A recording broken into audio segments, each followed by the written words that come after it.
if we look at prayer, salah, the word in Arabic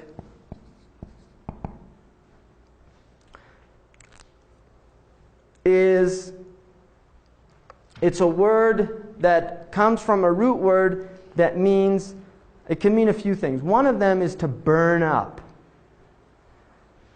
The idea that prayer burns up wrong actions. That is one of the meanings. Another root meaning is a connection, a sila, a connection with God. That prayer is a connection with God. Another idea of the prayer is submission itself, that the prayer is a form of submission. Now the Quran, the idea in the Quran about prayer is that all peoples and all creatures have been given a prayer. If you look in 22:18, 22:18. Is that a page? It would be 954.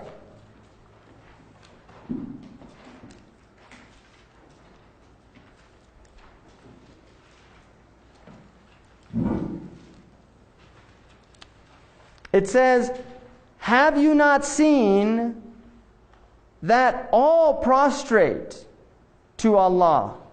All things that are in the heavens and the earth, the sun, the moon, the stars, the hills, the trees, the animals, and a great number among mankind. But a great number are also such as unto whom the chastisement is justly due." So here's an idea that everything is prostrating. Everything is in a state of prostration. The heavens, the earth, the mountains, the trees, that everything is worshiping. This is something in the Quran, it says, everything is glorifying God, but you do not hear its glorification. There's a tradition that the Prophet Muhammad picked up some rocks, pebbles, in his hand, and he held them out. And some of his companions heard the rocks glorifying God. And then he put them away. But so the point is that was an example in the Muslim tradition of the Prophet showing people that everything is in glorification. Now, if you notice, when it gets to man, it changes the way it says. It says, "and a great number from humankind." Now this is where the Quran introduces the idea of free will. Not everybody, unlike the rest of creation, not all of human beings are in a state of awareness. So only a great number of people are even aware. Many people are in heedlessness of prayer itself, or that they should be worshiping. So there's an idea in the Muslim tradition that we as human beings can either be conscious of our praising God, or we're in a type of unconscious state. And this goes back again to the idea everything is in submission, willingly or unwillingly, and also wittingly or unwittingly. From the Muslim perspective, the body is in a state of worship. The heart is in a state of worship. You know, the movement in and out of the heart in Arabic is called qabd and bast in Arabic. Qabd is contraction, bast is expansion. And there are two names from the 99 names of God, Al-Qabid and Al-Basit, the contractor and the expander. So the lungs expanding, contracting. The pupils expanding, contracting. The heart expanding, contracting. The body is always moving in a state of expansion, contraction. And this again relates to the two dominant attributes, when I'm going to talk much more about it when we deal with Iman, of majesty and beauty. Majesty is contraction, beauty is expansion. And these are the two dominant qualities or characteristics of creation that are literally displaying for the human being an awareness of God's presence in His creation. So the Muslim is the one who is supposed to, and I'm using Muslim in its ideal sense, in a normative sense, not, the quote-unquote Muslim world. I really want to get out of that idea of, I'm not talking about Algeria or Afghanistan or Iran, or I'm talking about the Quranic view of a Muslim, not how people believe what they believe or their deluded states and things like that. There's crazy people all over the world. I spent a period of time in working in a psych unit, and very interesting. People really believe they're prophets of God. And you watch this guy and he's telling you, he said, look, I've got a message from God. And you say, and he says, and God says that this, and this. And you're in big trouble if you don't believe me. And there's a kind of, I used to listen to these people because that was part of what we were supposed to do. I used to listen to these people, and there was something in me that wanted to say, come on, you're just pulling my leg, right? There was really something in me that just wanted to nudge this person. But after a while, you start realizing they're not pulling your leg. They really do believe this condition. And we have a phenomenal capacity for delusional states. And most of us, and I would include myself, are walking around with our own delusions. We're just simply unaware of them. And I would really recommend a book, if you're interested in this subject, by Gorman, the man who wrote Emotional Intelligence. He has another book that is actually, I think, much better than the first one. The first one became popular, interestingly enough. The second one is not as popular, but it's called False Truths, Vital Lies. Simple Truths. Vital Lies, Simple Truths. The Psychology of Self-Deception. Very interesting book. Because here's somebody who's just looking at now what we know about our brain and our delusional states. And I think that religion is really one of the big opportunities to go into serious delusional states. Goleman. Goleman.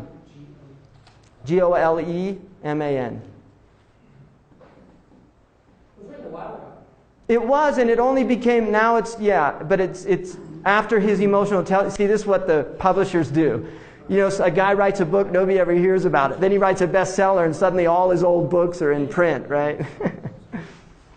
The market, right? The logic of the market. So, the point being is that when we're talking about Islam, I really don't want to look at this kind of other phenomenon, which is the phenomenon of delusional religious states that are in every tradition. Right? There are people all over walking around believing that they have the truth and nobody else does. And a lot of those people can be quite frightening, especially when they become president of the United States. And then you're in big trouble, right? He doesn't remember. He doesn't remember anymore, yeah. But when he was, it was kind of frightening. His wife never. So, let's see now. So the human being then is the individual that can either become conscious of the fact that everything is in praise and everything is in glorification and everything is in prostration, or they can be heedless of this fact. The idea then within the Muslim tradition is that Islam is the process of waking up to this reality. And the Prophet Muhammad said, peace be upon him, he said, human beings are asleep, and when they die, they wake up. So there is an idea that we are in a dreamlike state. And I find it really interesting that the word in Arabic for child, which is ghulam, comes from ghulma, which means to lust after, to desire. That a child is a ghulam until they enter into what is called puberty, and the word in Arabic for puberty is ihtalam. The root word comes from a word which means to dream. Now, when you take the root meaning of this ihtalam, it literally means to internalize the dream. If you take the word to reach adulthood, it means to internalize or become aware of the dream. The idea there, I think, is that children are in a dream world. It's a beautiful world that they're in, but they're not aware of the dreamlike nature of the world that they're in. And it's a gift. And actually, from the Muslim point of view, children have no accountability. And the beginning of discernment is about the age of 7, where you begin to take them to account gently. Prior to that, traditionally, the Muslims did not encourage any type of discipline for children before the age of 7. The discipline should be very gentle discipline. The idea is that they literally do not have within them the capacity to restrain themselves from their actions. Now, children, obviously, you'll see, my child's 5 years old, and he's getting a sense of right and wrong. But the idea there is that really, that their brains, you can tell them, don't do this. They'll do it again, oftentimes not because they're disobeying you. And that they might appear to be guilty when you remind them, because suddenly they become aware. But there is a type of forgetfulness that takes place in the child's world because the brain cannot maintain this continuity. And you'll see it, Chilton Pierce talks about this phenomenon when the neural networking is taking place in those first 7 years, that a child at about the age of 2 and 3, the will is developing. And it's a very important time, and what he says, one of the tragic aspects is that the will in children is broken at that age, right? That the parent will literally want to break the will because they see this child rebelling. They see this child saying, me, and no. They learn no, right? It's the first word that children really get in contact with. Very interesting that they do a negation, to negate, which is very important in the Islamic understanding, because the first and primary task of the human being is to negate creation. And this is why the Shahada itself begins with a negation, La ilaha, no God. That the human being must learn to negate before it can learn to affirm. And so the child first learns negation, and then it learns affirmation. And it's interesting that a child, when its will is developing, one of the examples Pierce uses is a child will beeline for something, and the parent or the adult will say, don't touch that. And the child will look at the parent and just keep going.